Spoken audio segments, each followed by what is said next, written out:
नमस्कार. Light house foundation वेद व्यक्तित्वाचा या कार्यक्रमामध्ये आपल्या सर्वांचं सहर्ष स्वागत. लाईट हाऊस फाउंडेशनच्या वतीनं वेगवेगळ्या क्षेत्रातील उल्लेखनीय काम करणाऱ्या व्यक्तींच्या मुलाखती आम्ही घेत असतोय आणि या मुलाखतींना लोकांच्याकडून भरघोस असा प्रतिसाद मिळतोय. या प्रतिसादाबद्दल सर्वांचे मनापासून आभार. आज ही आपल्याकडे जी मुलाखत होणार आहे ती आगळी वेगळी मुलाखत होणार आहे. वेगळ्या क्षेत्रात काम करणाऱ्या व्यक्तींच्या मुलाखती घेणं हा लाईट हाऊस फाउंडेशन कडून उपक्रम चालू असतो. तर आज लेखक दिग्दर्शक माननीय डॉक्टर अरुण मिरजकर सर आपल्या सोबत आहेत. लाईट हाऊस फाउंडेशन वेद व्यक्तित्वाच्या या कार्यक्रमामध्ये मी सरांचं मनपूर्वक असं सहर्ष स्वागत करतो. Welcome sir. खूप खूप आपण वेळ दिलात याबद्दल मी मनापासून आपला आभारी आहे. तर आपण लेखन क्षेत्रामध्ये उल्लेखनीय काम करणारे अनेक नाटक सरांचे मी सांगू इच्छितो. अनेक नाटक सरांचे प्रसिद्ध आहेत. लेखन क्षेत्रामध्ये भरीव असं कार्य सरांचं आहे. तर या ठिकाणी मी पुन्हा एकदा सरांचं स्वागत करतो. सर मला सांगा की आपलं शिक्षण आणि बालपण याविषयी आम्हाला माहिती द्या. पहिल्यांदा नमस्कार सगळ्या तुमच्या दर्शकांना, तुमच्या टीमला. माझं शिक्षण हे MA BEd आणि PhD. मी ऑगस्ट विल्सन आणि प्रेमानंद गजवी यांचा एक तुलनात्मक अभ्यास केला आणि कल्चर स्टडीच्या आधारे तो अभ्यास झाला आणि ती PhD माझी आहे. आणि बाकी काय मी शिक्षक म्हणून काम करतोय. बरोबर. नाटकं करतो. सिनेमा माझा एक आलेलाच आहे. बरोबर. हे चालू आहे. खूप छान सर. सर मला सांगा की अनेक पुरस्कार तुम्हाला या क्षेत्रामध्ये मिळाले. या पुरस्काराविषयी आम्हाला ऐकायला आवडेल सर. पुरस्कार तसे खूप मिळाले पण महत्वाचे पुरस्कार सांगतो मी. बरोबर. मला निब्बाण नावाच्या माझ्या एका नाटकाला महाराष्ट्र फाउंडेशन अमेरिकेचा पुरस्कार मिळाला. अरे वा. मला 2दा राम गणेश गडकरी महाराष्ट्र शासनाचा पुरस्कार मिळाला. अस्मिता दर्शचा पुरस्कार मिळाला आणि मराठवाडा डॉक्टर बाबासाहेब आंबेडकर मराठवाडा विद्यापीठाचाही पुरस्कार मिळाला. आणि वेगवेगळे असे महाराष्ट्र शासनाचे नाटकाचे दिग्दर्शक म्हणून बालनाटकाचे पुन्हा असे पुरस्कार मिळाले सगळे. अरे वा. खूपच पुरस्कार तुम्हाला मिळाले. खूप छान वाटलं. सर मला सांगा एक नाटककार म्हणून किंवा एक लेखक म्हणून जी आपली ओळख तयार झाली ती कशा पद्धतीने तयार झाली. एकंदरीत या क्षेत्राकडे आपण कसं वळालात याविषयी. सुरुवातीला मी आत्मकथन लिहिलं होतं आणि कॉलेजच्या जीवनामध्ये आत्मकथन. बरोबर. त्यावेळेला दिलीप परदेशी नावाचे मराठीचे विभाग प्रमुख होते बिलिंग कॉलेजला आणि त्यांच्याकडे मी ती वही घेऊन गेलो. मी काहीतरी SY ला असेल मला म्हणजे आठवतं. आणि ती वही घेतल्यानंतर त्यांना दाखवलं आणि सरांना विचारलं काय आहे. तर मी म्हटलं माझं आत्मकथन आहे. ते मला म्हणाले वही घेतली आणि बाजूला टाकली त्यांनी आणि म्हणाले तुझं वय आहे का. आत्मकथनाला एक अनुभवाचा जो हे लागतो तो तुझ्याकडे कुठं आहे. बरोबर. मी निराश तर झालो त्याच वेळेला आणि दिलीप परदेशी सरांचं नाव मोठं होतं त्यावेळी. बरोबर. पण ती जी वही पडली होती ती तिथं त्यांचे सहाय्यक प्राध्यापक दुसरे एक होते विलिंग्डनला डॉक्टर संपत गायकवाड. त्यांनी ती वही उचलली आणि ते त्यांच्या घरी घेऊन गेले वही आणि त्यांच्या कुटुंबाला ते वाचून दाखवायला लागले की ते आत्मकथन कादंबरीच्या स्वरूपात होतं. मुळात ते चरित्रात्मकच होतं आणि ते वाचून दाखवताना कुटुंबाला खूप आवडायला लागलं आणि त्यांनी मला सांगितलं की मी माझ्या घरी रोज रात्री तुझ्या या लेखनाला वाचून दाखवतो. घरातले लोक रडतायत. घरातले लोक म्हणतात की खूपच वेगळं लिहिलं त्या मुलांनी. आणि ही जी पावती मिळाली तर ही पावती मिळाल्यानंतर ते पुस्तक मी ते जे काय जो लेखन साहित्य होतं ते पाठवलं तर प्रकाशकांना पण पटकन ऍक्सेप्ट केलं आणि फिरकी नावानं ते पहिल्यांदा लगेच प्रसिद्ध झालं. प्रसिद्ध झाल्यानंतर साळुंखेंच्या हस्ते त्याचं प्रकाशन वगैरे झालं. एकदा ते साहित्याच्या हे सुरू झालं. बरोबर. तुमच्या नावावरती एखादं पुस्तक आलं आणि कथा तर लिहित होतो, कविताही लिहित होतो. बरोबर. पण असं मला वाटायला लागलं की बाबा त्यावेळेचा जो एक इम्पॅक्ट होता की प्रज्ञानपूर नावाची एक संस्था होती आणि सोशल सगळ्या सिस्टीम बद्दलच आम्ही फार जागरूक झालो होतो. आणि मग त्याला आपल्याला व्यक्त कसं व्हायचं आहे तर व्यक्त होण्याचं सगळ्यात चांगलं माध्यम म्हणजे लेखन आहे. बरोबर. भाषण देणं ही वेगळी गोष्ट आहे पण तुम्ही कलेच्या ह्याच्यातून काही सांगायला लागलं तर लोक तुमचं ऐकतील. बरोबर. आणि कलेचं म्हणजे एक आतमध्ये तुमची सेन्सिटिव्हिटी जी असते तर तिला एक वाव मिळतो त्या निमित्तानं, आणि म्हणून मी लिहित गेलो. ते प्रकाशित पण होत गेलं. हे सुरुवातीच्या काळात म्हणजे लेखक म्हणून तुमच्यावर जो काय म्हणतो तर ते तसं झालं. म्हणजे एक आयाम किंवा एक प्रवाह तसा लेखक म्हणून ती तुमची ओळख तशा पद्धतीने तयार होत गेली. म्हणजे सुरुवातीला त्या फिरकीपासून बरोबर. मग नाटक लिहिलं. आणि मला सुरुवातीला असं चळवळीचा मोठा प्रभाव माझ्यावर होता की शाहू महाराजांचं चरित्र वाचल्यानंतर किंवा त्याच्यामध्ये अभ्यास करायला लागलो, आणि मला असं वाटलं की नाटक आपण चांगल्या पद्धतीने या शाहू महाराजांच्या जीवनावर लिहू शकतो. बरोबर. मग the pillar of social democracy नावाचं नाटक मी लिहिलं. बरोबर. आणि ते एक्सप्रेस पब्लिकेशननं छापलं.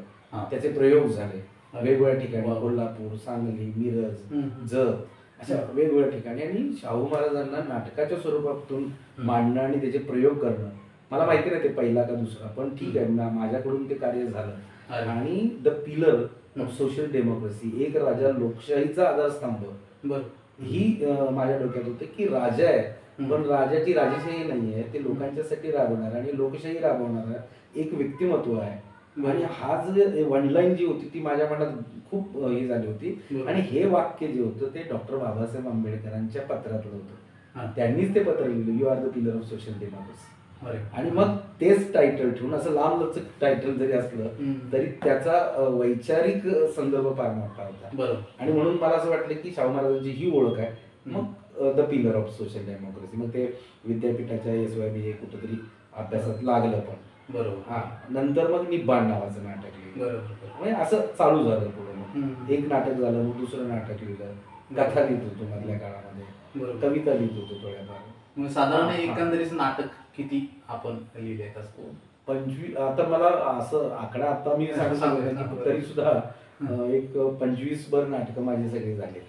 बाल नाटकांचं पण त्याच्यात संदर्भ आहे, मोठ्यांच्या नाटकाचा आहे. वेगवेगळ्या प्रश्नांच्या वरती वेगवेगळ्या पद्धतीनं वेगवेगळ्या फॉर्म मध्ये साहित्याच्या वेगवेगळ्या ह्याचा फॉर्मचा यूज करून नाटक आणणं त्या काळात, असं मला ते प्रत्येक वेळेला गरज वाटायला लागली आणि मी ते व्यक्त झालो. बरोबर. असं नाही की मला नाटक लिहायचं, मला काहीतरी लिहायचं म्हणून कधीच लेखक होऊ शकत नाही, असं माझं मत आहे.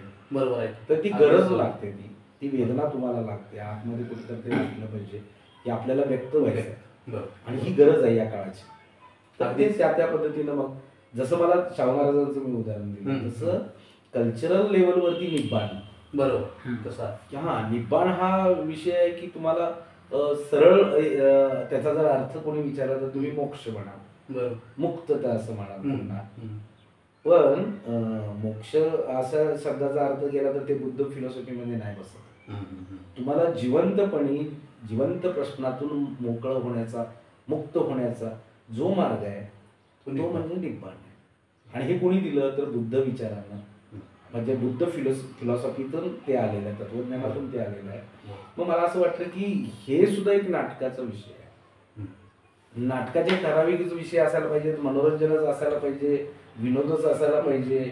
याच्या पलीकडे जाऊन एक विचार करायला लागतो की आपण एक समाजाचं मन तयार करणं, वैचारिक जडणघडण करणं, वैचारिक आरोग्यदायी समाज बनवणं. तर या दृष्टीनं त्याचा तसा विचार व्हायला लागला. म्हणून मला असं वाटलं की फिलॉसॉफी ही काय म्हणा थेरॉटिकल न राहता ती व्यावहारिक कशी, हा एक धागा त्या निब्बाणमध्ये होता. बरोबर. म्हणजे ख्रिस्ताची फिलॉसॉफी आहे की शत्रूला माफ करा. बरोबर. तुम्ही खरोखरच्या जीवनामध्ये की काय करू शकता, शत्रूला माफ करू शकता का, आहे का? मार्क्सनं सांगितलेला सिद्धांत धर्मही आपुची गोळी आहे, करतात का? समाजाला किती जड जाते ते करायला. आणि त्याच्या पलीकडे जाऊन मोकळं होणं आणि प्रश्नातून मुक्त होणं, दुःखातून मुक्त होणं, मग कुठल्या फिलॉसॉफीचा आधार तुम्हाला घ्यावा लागेल. आणि तिथं तुम्हाला ते निब्बाण म्हणजे बुद्ध फिलॉसॉफी ही सगळ्यात स्ट्रॉंग पद्धतीनं एक सांस्कृतिक वारसा म्हणून येते, विचार म्हणून येतो. आणि तो निब्बाणचा धागा माझा आहे. आणि निब्बाणमध्ये ते आलं आणि ते सुद्धा महाराष्ट्र फाउंडेशन वगैरे हे पुरस्कार तर मिळाले त्याला. आणि विद्यापीठांच्या अभ्यासक्रमात आहे. आता सुद्धा ते SNDT ला आहे, मुंबई विद्यापीठात MA ला होतं. अरे वा, खूपच छान सर. सर मला असं विचारायचं होतं की आजचा काळ आणि काळ याविषयी आपण काय सांगतो? आजचा काळ कसा आहे आणि कलेनं किंवा कलाकाराने या दृष्टिकोन कसं पाहायला पाहिजे याविषयी काय सांगतो? तसं बघितलं तर आजचा काळ प्रत्येक काळाला काय असतं की त्या त्या काळातल्या लोकांना ते तो काळ म्हणजे फार महत्वाचा असतो प्रत्येकाच्या. बरोबर. ते म्हणजे जुन्या काळातले लोक जुन्या काळात त्यांना आधीची लोक म्हणतात तो काळ चांगला होता. पण प्रत्येक काळ एक आव्हान घेऊन येत असतो, म्हणजे त्या काळाचे काही प्रश्न घेऊन येत असतो. आणि आपण सगळी तुलना करून बघितल्यानंतर आजच्या काळामध्ये प्रचंड अनेक प्रश्न निर्माण झाले, सामाजिक प्रश्न निर्माण झालेले आहेत. एका बाजूला मॉडर्निटी आहे, आधुनिकता आहे, म्हणजे आपण आधुनिक झालो. कसे आधुनिक झालो? आपल्याकडे उद्योगधंदे आले, रोड चांगले झाले, गाड्या आल्या, मोटरी आल्या, हॉटेल चांगले आले, काही म्हणजे पिढ्या शिकायला लागल्या चांगल्या, फॉरेनमध्ये जाऊन शिकायला लागले वगैरे वगैरे. हे भौतिकदृष्ट्या आधुनिकपण आलं, पण मानसिकदृष्ट्या पारंपरिक राहण्यामध्ये किंवा पारंपरिक ठेवण्यामध्ये हे जे काही चाललेले पॉलिटिक्स आहे किंवा एक राजकारण आहे ते मोठं आव्हान आहे कलावंतांसाठी किंवा साहित्यिकासाठी. समता या देशामध्ये हवीच आहे. जातपात विरहित समाज जर पाहिजे, देश म्हणून तुम्ही पाहिलं पाहिजे. बरोबर. आणि दुसरी गोष्ट, धर्माच्या पलीकडे जाऊन सुद्धा विचार व्हायला पाहिजे, माणुसकीचा विचार व्हायला पाहिजे. बरोबर आहे. तो कुठंतरी मला सतत असं एक भीती वाटायला लागली की आम्ही सगळे शिकलो, हे झालो, मुलं शिकली, जनरेशन शिकायला लागलं, परंतु जात का जात नाही आहे? अजून सुद्धा आपण तटभिंतीमध्ये का राहतोय? आणि कुठल्या अर्थानं मग मॉडर्न झालो आपण? भौतिक अंगानं मॉडर्न होणं एवढंच आहे का? मग साहित्यिक का अस्वस्थ होत नाही? मग साहित्यिक का अस्वस्थ होत नाही? म्हणजे कुठल्याही सामाजिक चळवळींना अशा अस्वस्थपणाचं बळ मिळायला पाहिजे आणि चळवळी जोमात यायला पाहिजे, पण त्या जोमात येत नाही. त्याचं कारण तुम्हाला असं कळेल की 80च्या जवळचा कालावधी बघा, म्हणजे आणि साहित्य आणि समाज किंवा सामाजिक चळवळी असा आपण जर विचार केला तर तुम्हाला लक्षात येईल की दलित पॅन्थरची मुवमेंट चळवळ ही रस्त्यावरची चळवळ जेवढी होती तेवढी ती साहित्यिक होती. याचं कारण आहे की कथा कविता लिहिल्या जात होत्या आणि आपल्या साहित्यातून एक प्रक्षोभ यायचा आणि लोकांना असं वाटायला, लोकांना सुद्धा ते जागरूक करण्याकडे सगळं हे व्हायचं. म्हणजे साहित्यिकांना कविता लिहू वाटायच्या, कार्यकर्त्यांना मोर्चे काढू वाटायचे, असं ही सांगड असायची. आणि काळ तो अस्वस्थ करून गेलेला काळ होता तो. पण नंतरच 1990 नंतरच इंटरनेट आणि एकूणच थोडंसं कम्प्युटर या इकडं IT क्षेत्राकडे सगळं आलं आणि सुबत्ता आली थोडीफार, लोकांना कामधंदे पण मिळाले काही वर्गाला वगैरे. पण मूलभूत ज्या गोष्टी आहेत त्या मिळत नव्हत्या. पण त्याच्या विरोधामध्ये काही बोलणं किंवा त्याच्या विरोधात जी चळवळ पाहिजे, जे लिटरेचरमधनं साहित्यामधनं चळवळ व्हायला पाहिजे, ती होताना दिसत नाहीये आजच्या काळात. बरोबर. ही फार मोठी खंत आहे किंवा मोठा प्रश्न आहे. तुम्ही जुन्या प्रश्नाला घेऊन आजच त्याच पद्धतीचं जाती व्यवस्था आहे का? नाहीये. आज तुम्ही हॉटेल्समध्ये जाता, हे करता ते करता, समाजामध्ये जाता आणि म्हणजे त्या पद्धतीची जाती व्यवस्था नाही, त्या पद्धतीची तशी धर्म व्यवस्था नसली तरी सुद्धा वेगळ्या अर्थानं असमानता जी काय आहे, बरोबर, किंवा कॅपिटलिस्ट ह्याच्यामध्ये सुद्धा काही विशिष्ट भांडवलदारांचं जे काही वर्चस्व आहे याच्यातून सुद्धा समाज मुक्त व्हायला पाहिजे, असं एक वेगळं आहे. पण हे प्रश्न साहित्यिकांना अस्वस्थ करायला पाहिजे. बरोबर. जगण्याचे प्रश्न साहित्यिकांना अस्वस्थ करायला पाहिजे. साहित्यातून पोहोचले पाहिजे. अगदी करेक्ट आहे. टेलिव्हिजनच्या माध्यमातून अनेक सिरियल्स येत आहेत, नवीन नवीन सिनेमा येत आहेत, पण ते एंटरटेनमेंट नुसती किंवा मनोरंजन करणं इकडंच त्यांचा कल जास्त दिसतो. म्हणजे घराघरात टीव्ही बघितली जातो, पण घराघरातल्या टीव्ही ह्या देव धर्म याच्याशी संबंधित आणि माणसाची मनं संकुचित होतात. त्याच्यापेक्षा असा माणूस असा निर्भय व्हायला पाहिजे. निर्भय होणं आजच्या काळाची मोठी गरज आहे आणि माणसाला सशक्त करणं, बळ देणं हे साहित्यिकाचं दायित्व आहे. साहित्यिकांना ते पुरवलं पाहिजे आणि साहित्यिकांना पण समाजानं म्हणजे एक कलावंत म्हणून त्यांना जपलं पाहिजे. असा सशक्त आणि आरोग्यदायी समाज असतो. ग्रीक संस्कृतीपासून भारतीय संस्कृतीपर्यंत सगळ्याच याच्यामध्ये जिथं साहित्यिक कला जपली गेली तिथं संस्कृती टिकली गेली. बरोबर. आणि मग ते नाही नसेल तर तुमचा कुठल्या तरी ह्याच्यामध्ये देश हा आरोग्यदायी आहे, परिपूर्णतेकडे चाललाय असं होत नाही, किंवा पूर्ण विकासाकडे चाललाय. अजून सुद्धा तुम्हाला तीच संकल्पना वापरताना दिसतील, अविकसित आहेत आपण, सॉरी विकसनशील आहे. विकसनशील. पण विकसनशील मी माझ्या शाळेत असताना ऐकलेला शब्द होता, आपण विकसनशील. मी कॉलेजला गेलो तर मला प्राध्यापकाने तेच शिकवले, विकसनशील. आणि मी जेव्हा दुसऱ्या विद्यार्थ्यांना शिकवायला लागलो तर भारत विकसनशील आहे. मला विकसित देश कधी करायचा, मग सगळ्या अंगाने. बरोबर. हे महत्वाचं आहे. म्हणजे तुम्ही साहित्य, कला आणि तुमचं आर्थिक सुद्धा, म्हणजे आर्थिक खूप महत्वाचं आहे. म्हणजे सगळ्याच, म्हणजे नोकऱ्यांचं प्रमाण वाढलं पाहिजे, लोकांना सगळ्याच गोष्टी हे झाल्या पाहिजे. आणि तुम्ही वेगळ्या समाजाच्या प्रश्नाबद्दल वेगळा विचार करा, साहित्यिकांनी सुद्धा, कलावंतांनी सुद्धा. जुनच समाजामध्ये भांडण, समाजामध्ये तेढ नको आहे. मला एक उदाहरण द्यावं लागेल, जरा जास्त होईल. एक उदाहरण फक्त देतो. अमेरिकेमध्ये ब्लॅक अँड व्हाईटचं जे काय हे होतं, डिस्क्रिमिनेशन करत होते ब्लॅक्सचं, पण एका काळामध्ये व्हाईट लोकांनी असं ठरवून टाकलं की झालं, खूप केले आपण अन्याय अत्याचार, आता आपण यांना आपल्यामध्ये सामावून घेऊया. आणि मग रोटी बेटी व्यवहारापासून सगळे व्यवहार त्यांच्यामध्ये झाले. मुळात तिथे अस्पृश्यता नसली तरी वेगळ्या पद्धतीनं तिथं त्याला डिस्क्रिमिनेशन होतं ना. मग तिथं काळे आणि पांढऱ्या पिढींच्या मध्ये संमिश्रता झाली, त्यांच्यामध्ये लग्न व्हायला लागली, एक ब्राऊन पिढी तयार झाली. नंतरच्या काळात बराक ओबामा सारखा अध्यक्ष झाला तिथं. आणि आता तिथं काळे पांढऱ्यांचा जो काय मूळ वाद जो होता तो मागे पडला, आणि मग विकासाच्या सगळ्या दिशा खुल्या झाल्या. ते नेमकं आपल्या बाबतीत व्हायला पाहिजे. आता काळ्यांना पांढऱ्याबद्दल द्वेष नाही आहे आता, जो काही झालं ते झालं. आणि पांढऱ्यांना काळ्याबद्दलचा जो हेवा आहे तो पण नाहीये तिकडं. तसं इकडच्या समाजामध्ये जे मागासवर्गीय समाज आहे त्यांना उच्च वर्णीयांच्या बद्दलचं जे काही आहे, किंवा उच्च वर्णीयांना मागासवर्गीयांच्या बद्दलचं जे काय अजूनही हेवा वाटतो, हे धोक्याचं लक्षण आहे. म्हणून विकसनशील भारत आहे असं माझं प्रामाणिक मत आहे. हे तुम्ही फार खूप छान आणि मार्मिक उदाहरण देऊन तुम्ही ते पटवून दिलं. अगदीच तुमच्या प्रमाणे अपेक्षित आहे आपल्या सर्वांसाठीच अपेक्षित. तरीच तुम्ही मगाशी म्हटलेला होता की खऱ्या अर्थानं देशामध्ये आपल्या संस्कृती का टिकून आहे ते तुम्ही मगाशी चांगल्या पद्धतीनं उदाहरण दिलं. आणि मला वाटतं की तुमच्या लेखनातून देखील त्या पद्धतीने तुम्ही मांडताय. त्याचबरोबर तुमच्या व्हॉट्सअपला देखील जगा आणि जगू द्या अशा प्रकारचा जो काही तुमचा संदेश आहे तो मला खूपच फार आवडला. तर मला दुसरा असा प्रश्न विचारायचा होता की सर, एक लेखक म्हणून किंवा एक दिग्दर्शक म्हणून आपली भूमिका काय असते, नेमकं काय द्यायचं असतं समाजाला तुम्हाला लेखनातून, दिग्दर्शनातून आणि इतर कोणते? चांगला प्रश्न आहे तुमचा की लेखक किंवा दिग्दर्शक किंवा एखादा शिल्पकार, कवी हे असतात कुठले? हे ग्रह ताऱ्यावरचे नाहीत लोक. बरोबर. हे मुळात आहेत समाजात. बरोबर. आणि यांचं खाद्यच आहे. समाजातल्या ज्या काही गोष्टी आहेत त्या संवेदनशील मनानं यांनी बघायच्या. बरोबर.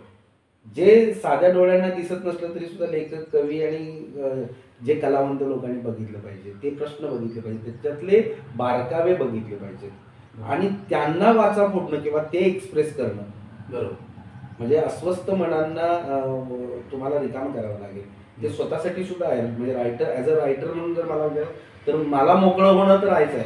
मी जे जग बघितलं की तिथे मी अस्वस्थ होत असू या समाजातल्या प्रश्नांना, याचं प्रतिबिंब माझ्या साहित्यात जर पडत नसेल तर मग अवघड आहे. मग ह्याचं प्रतिबिंब पडलं आणि मी अस्वस्थ झालो तर मला त्या अर्थाने व्यक्त व्हायला लागेल. ही सगळ्यात भूमिका पाहिजे लेखक कलावंताच्याकडे. आज तुम्ही कल्पनेच्या राज्यात, कल्पनेच्या याच्यामध्ये कितीही रमा, तो एक वेगळा. म्हणजे हॅरी पॉटर वगैरे तिकडे झालं, म्हणजे आता तिकडच्या लोक वेगवेगळ्या पद्धतीचे लिहितात. म्हणजे इमॅजिनेशन लेवलवरती लिहायलाच पाहिजे, पण बेस काय पाहिजे तुमचा, त्याच्या पलीकडे जाऊन एक तुमचा बेस आहे की तुम्हाला समाजाचं काय प्रतिनिधित्व आहे, तुम्ही समाजात ज्या राहता त्या गोष्टी तुमच्या साहित्यात आल्या तर जास्त रिअलिस्टिक, जास्त वास्तववादी, समाजाला दिशा देण्याचं काम हे होऊन जाईल. भले प्रचार की नाही. बरोबर. म्हणजे प्रचार म्हणजे कला म्हणली की तिला दोन्ही प्रचार तर असेलच, कारण प्रत्येकाला एक स्वतःचा से असतो, म्हणणं असतं कलावंताचं पण ते असतंच. पण त्याच्यासोबत तुम्हाला समाजाला जागवायचं आहे आणि स्वतःला पण मुक्त करायचं आहे. कलेच्या अंगानं मुक्त करायचं आहे. म्हणून आजच्या कलावंतांनी सुद्धा समाजातल्या प्रश्नांसाठी लिहिणं गरजेचं आहे. प्रश्नांचं तुमच्या कलेत रूपांतर, दिग्दर्शक म्हणून मला ते दिसायला पाहिजे. मला नेहमीच टेलिव्हिजनवरती ज्या वेळेला मी सिरियल बघतो त्यावेळेला इतकी सुखी कुटुंब आहे आणि त्यांचे प्रश्न फार वेगळे आहेत. म्हणजे त्यांचे प्रश्न केवळ रिलेशनचे प्रश्न आहेत, त्यांचे प्रश्न फक्त प्रेमाचे आहेत. आणि मग ते गणित घालून जर आपण बघितलं, मग खेड्यातली मुलगी, मग कुठला तरी हे तिचा प्रियकर, आणि मग ती स्टोरी सतत त्या त्या त्या त्या आणि ती लोकांना आवडत जाते आणि ते बघत जातात. मग ते किंवा कुठल्या तरी एखाद्या देवीचा किंवा देवताचा किंवा काहीतरी असं ते शृंखला घालत जातात आणि त्याच्यामध्ये सगळी कुटुंब विज्ञानाचं बाजूला ठेवून हेच बघत राहतात. आणि मनोरंजनामध्ये समाज आपल्या मूळ प्रश्नांना विसरून जातो, आपल्या मूळ जगण्याला विसरून जातो. आपला मूळ स्लम एरियातला माणूस सुद्धा ते जीवनच काहीतरी वेगळं जीवन आहे असं मानून ते, आणि ती सांस्कृतिक मूल्य आहेत असं वाटतं. सगळ्यात सांस्कृतिक मोठी मूल्य म्हणजे भारतीय कॉन्स्टिट्यूशनची आहेत, सांस्कृतिक मूल्य म्हणतोय मी. आणि ती सांस्कृतिक मूल्य समता, स्वातंत्र्य, न्याय, बंधुता वगैरे ही जगण्याची मूल्य आहेत. आणि ती मूल्य देणारा माणूस म्हणजे फिलॉसॉफर म्हणा, धार्मिक म्हणत नाही मी. बुद्ध हा माझ्यासाठी एक तत्वज्ञ आहे, मोठा तत्वज्ञ आहे की ज्यानं समाजाला जागरूक केलं, क्रांतिकारी तत्वज्ञ आहे. आणि तीच भूमिका डॉक्टर बाबासाहेब आंबेडकरांनी घटनेच्या माध्यमातून किंवा इतर ठिकाणी मांडली. आणि ती जगण्याची मूल्य, ती आदर्श आहे ना. संस्कृती म्हणजे काय? संस्कृती याचा अर्थच की आदर्श मूल्य, जगण्याची मूल्य असणं. ते कॅनॉन्स ते तिकडनं आलेले नाहीत, ते फ्रान्समधून वगैरे आलेले नाहीत, या फिलॉसॉफर भारतीय फिलॉसॉफीतनं, तत्वज्ञानातनं आलेले आहेत. ती घेऊन समाज आदर्श करायला पाहिजे. मग ते कॉन्स्टिट्यूशन मध्ये पुस्तकात असेल तर ती समाजात यायला पाहिजे. म्हणजे समतेनं वागलं, न्यायानं वागलं तर आदर्श समाज झाला ना. आदर्श समाज म्हणजे मगाच्यापासून मी जे प्रश्न म्हणतोय ते प्रश्न बाजूला पडतील.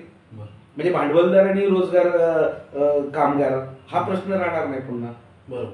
पुन्हा आणि सगळे समान लेवलवरती असले तर जातीची जी बंधनं आहेत आपल्याला ती गळून पडतील.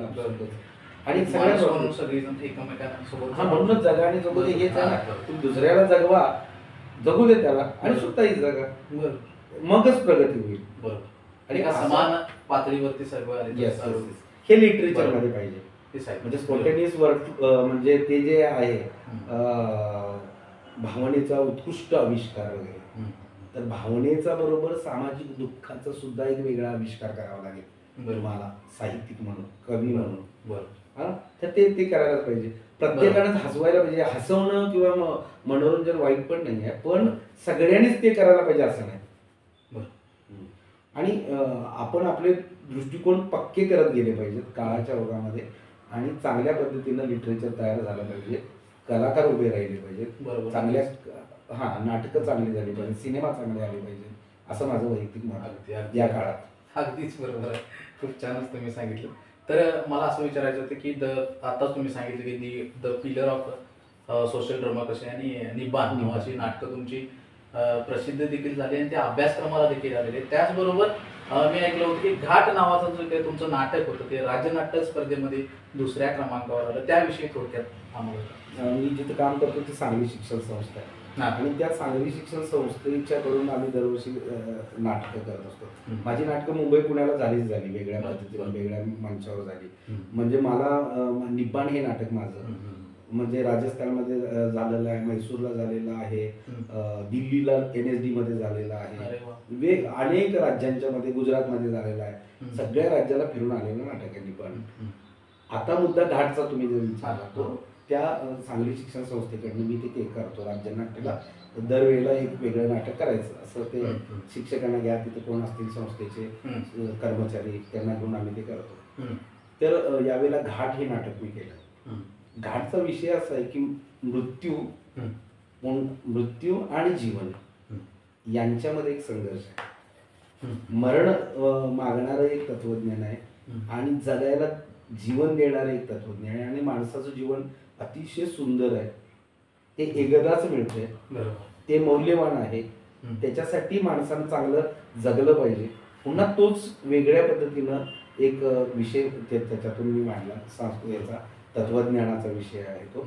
मग त्याच्यामध्ये अनेक तत्वज्ञान, मृत्यूच्या संदर्भाचं गुण आणि जीवनाच्या संदर्भाचं गुण काय आहे, आणि नाटकात संघर्ष लागतो, 2 गोष्टींचा संघर्ष लागतो. तर ते संघर्ष उभा केला आणि मला काय म्हणायचं आहे त्याच्यातून, तर मला जीवन हे खूप सुंदर माणसाचं आहे, ते एकदाच प्रत्येकाच्या वाट्याला येतं, त्याला त्या पद्धतीनं जगायला पाहिजे आणि जसं तुम्ही म्हणालाच मागायचं तसं दुसऱ्यालाही जगू दिलं पाहिजे. असा एक तोही त्याच पठडीतला जरी असला तरी वेगळ्या पद्धतीचा, आजच्या काळातला.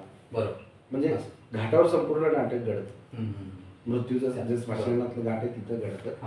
आणि तुकाराम नावाचं एक माझं पात्र आहे जो बडी जाळणारा आहे, आणि दुसऱ्या बाजूला एक शास्त्री नावाचं पात्र आहे, ते त्यांच्या घरामध्ये एक बाई आहे की जिला इच्छा मरण पाहिजे. अशा त्या संघर्षातनं एक उभं गेलं आणि एक संदेश जातो की जीवन हे सगळ्यात मौल्यवान आहे माणसाचं. बरोबर. हा एक संदेश अतिशय सुंदर आणि महत्वाचा संदेश आहे की जीवन सुंदर आहे तर जगायला पाहिजे, आणि जगण्यासाठी संघर्ष केला पाहिजे. भले ते रोगानं जर्जर होऊ दे, पण तुम्हाला जगायला पाहिजे. श्वास असेल पर्यंत तोपर्यंत जगायला पाहिजे, चांगल्या रीतीने जगायला पाहिजे. दुसऱ्याचं शोषण न करता जगायला पाहिजे. सगळ्यात महत्वाचं ती महत्वाची गोष्ट आहे. तुम्ही शोषण करत जगायला लागला तर नाहीये, निसर्गाप्रमाणे तर राहिलंच पाहिजे. पण आता काळ वेगळ्या पद्धतीचा आहे. दुसऱ्याचं शोषण न करता तूही सुंदर हो, दुसऱ्यालाही सुंदर कर, जगणं सुंदर कर. असा खूप छान आहे विषय सर. आता जास्त काय तुमचा वेळ घेणार, शेवटचा प्रश्न असा होता की माझा, की आजची काय नवी पिढी आहे की जो युवक आहे जो साहित्याकडे वळतोय, त्या लेखन क्षेत्राकडे वळतोय, त्या युवकांना आपण काय संदेश द्या? मला असं वाटतं की युवकांनी कलेला जोपासलं पाहिजे, सजग पद्धतीने जोपासलं पाहिजे. माध्यम बदलले, जरूर बदलले, आपण ऍक्सेप्ट केलं पाहिजे काही गोष्टी. असं नाही जुनं तेच सोनं असं म्हटलं, जुनं सोनं जरूर आहे, पण जुन्याच्या पायावर नव्याची उभारणी झाली पाहिजे.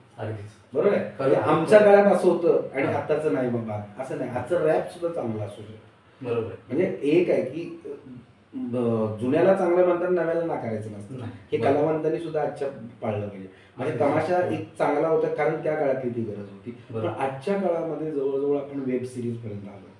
आपण वेगळ्या पद्धतीची नाटकं, म्हणजे 12 तासापासून 15 तासापासूनचं नाटक आता 3 तासावरनं 2 तासावर, 2 तासावरनं 1.5 तास, आणि एकांकिकासारखा नाट्य प्रकार हा 30-40 ह्याच्यापर्यंत मिनिटापर्यंत गेला.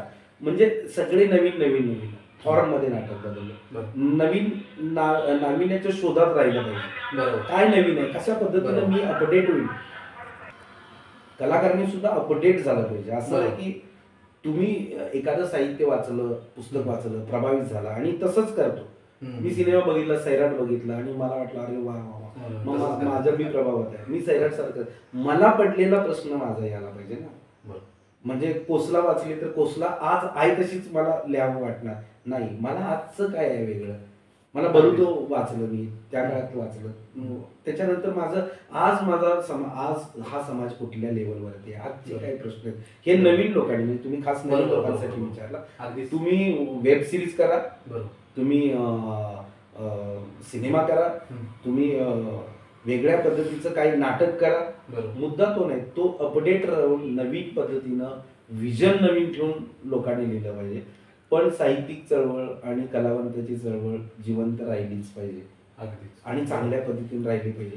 म्हणजे नाहीतर मग तुम्हाला कल्चरल हिस्ट्री तुमची संपून जाणार. ज्या देशाची कल्चरल हिस्ट्री संपेल, सांस्कृतिक इतिहास संपेल किंवा संस्कृती नाजूक होईल, मग तो देश त्याचं ते काय आरोग्य तसं राहणार नाही, जे विकासाचं श्वासा बघतोय. ह्याची सगळ्यात मोठी जबाबदारी कलावंताची आहे आणि कलावंतांना जोपासणं, सांभाळणं ही जबाबदारी सुद्धा समाजाची आहे.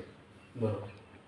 असं ते दुहेरी आहे. आणि नवीन लोकांना हेच सांगायचं आहे की चांगल्या पद्धतीने कविता येऊ द्यात, वेगळ्या फॉर्म मध्ये येऊ द्यात, मागच्याच साच्यातल्या काही गरज नाही. तुम्हाला वेगळ्या पद्धतीने वेगळं आहे, तुम्हाला मिक्स लँग्वेज मध्ये आज मल्टीकल्चर, मल्टीलिंग्वल काय येत असेल, अनेक भाषांचं मिश्रण तुमच्या साहित्यात येत असेल, ते नवीन पिढीची गरज आहे. आपण त्याचं वेगळ्या पद्धतीने स्वागत केलं पाहिजे. मी असं, माझं ग्रामर असं, ते जो अट्टास आहे किंवा माझ्या काळात असं शिकवलं गेलं तेच नाही पुन्हा. आता अपडेट होऊन वेगळ्या पद्धतीनं काय म्हणायचं आणि किती स्ट्रॉंगली म्हटलं जातं याच्यावरती कलेचं मूल्य ठरतं, कसं म्हणलं गेलं. हा, तर ते नवीन सगळ्याच माझ्या मित्रांना, साहित्यिकांना, कलावंतांना एक त्यांचा मित्र म्हणून मी फार सल्ला देणारा काय लगेच मी म्हातारा झालो नाही किंवा तेवढा ज्येष्ठ नाही झालो किंवा त्या तेवढी माझा राईटही नाही आहे. तर मला असं वाटतं की एक मित्र म्हणूनच सांगावं की आपण असं करूया. म्हणजे मी पण त्यातला एक आहे की मी नुसतं दुसऱ्याकडे सल्ला द्या. बोलता बोलता मी शेवटचा प्रश्न म्हटलो पण एक प्रश्न विचारायचा विसरून राहून गेला सर. तुमच्या चित्रपटाविषयी आम्ही बोललोच नाही, तर त्याविषयी थोडक्यात आम्हाला सांगा. कारण आपण नाटकांच्या विषयी लेखनाच्या विषयी बोललो, तर ते चित्रपट तुमचा जो नवीन आलेला आहे त्याच्याविषयी आपण बोलत नाही. त्याविषयी 2 मिनिटं. रमाई नावाचा सिनेमा मी लिहिला. बरोबर. त्याच्यानंतर मी बँड नावाचा सिनेमा लिहिला. बरोबर. आणि लोकशाहीर नावाचा ही सिनेमा अण्णाभाऊ साठेंच्या जीवनावर लिहिलेला आहे.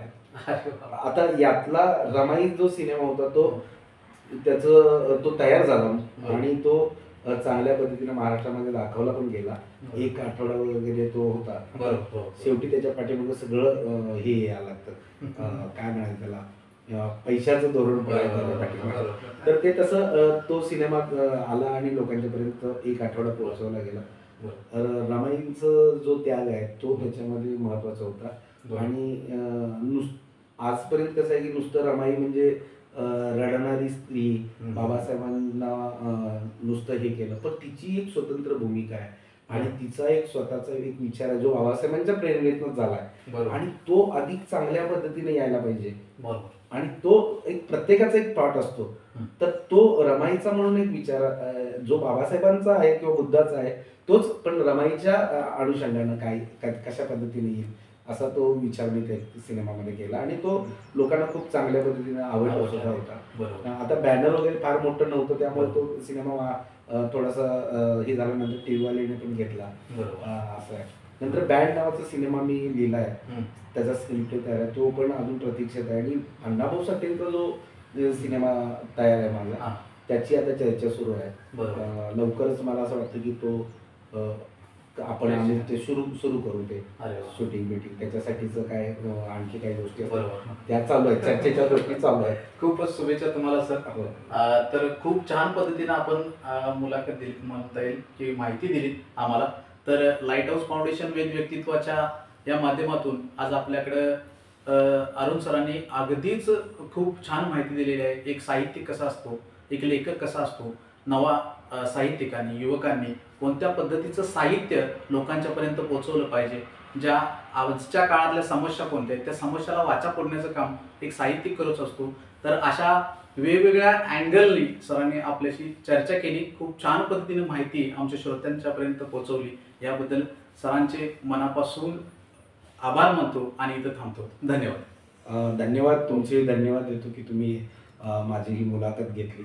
प्रेक्षकांनाही धन्यवाद देतो आणि एक अपेक्षा अशीच बाळगतो की जरूर तुम्ही या चॅनलला सबस्क्राईब कराल आणि हे चॅनल बघाल, तुम्ही मुलाखत ऐकाल, त्याच्यावरती तुमचे अभिप्राय कळवाल, एवढी एक अपेक्षा. धन्यवाद. Okay, thank you.